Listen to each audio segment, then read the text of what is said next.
बहुत समय पहले की बात है। एक वीर और न्यायप्रिय राजा था जो अपने राज्य की रक्षा के लिए सदैव तत्पर रहता था। एक दिन पड़ोसी राज्य ने अचानक आक्रमण कर दिया। भयंकर युद्ध हुआ, लेकिन दुर्भाग्यवश राजा को पराजय मिली। घायल अवस्था में वो अपने कुछ सैनिकों के साथ जंगल की ओर भाग गया। शत्रु की सेना चारों ओर फैली हुई थी, इसलिए राजा एक पहाड़ी की गुफा में छिप गया।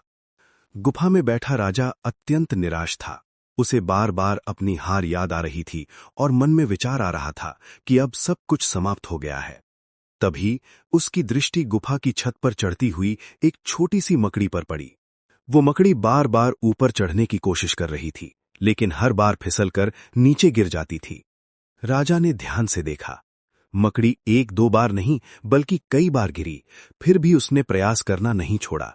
वो बार बार उठती, फिर से जाल बनाने की कोशिश करती।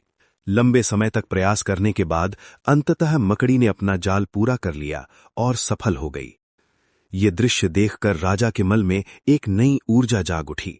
उसने सोचा, यदि इतनी छोटी सी मकड़ी बार बार गिरने के बाद भी हार नहीं मानती, तो मैं एक राजा होकर कैसे हार स्वीकार कर सकता हूं। मकड़ी की लगन और धैर्य से राजा को सबसे बड़ा सबक मिला। असफलता अंत नहीं, बल्कि सफलता की सीढ़ी होती है।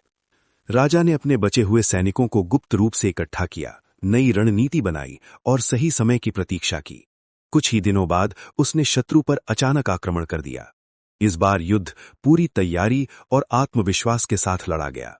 अंततः शत्रु सेना पराजित हुई और राजा ने अपना राज्य वापस प्राप्त कर लिया।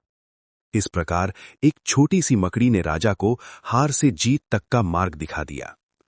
कहानी हमें सिखाती है कि निरंतर प्रयास और धैर्य से असंभव भी संभव हो सकता है।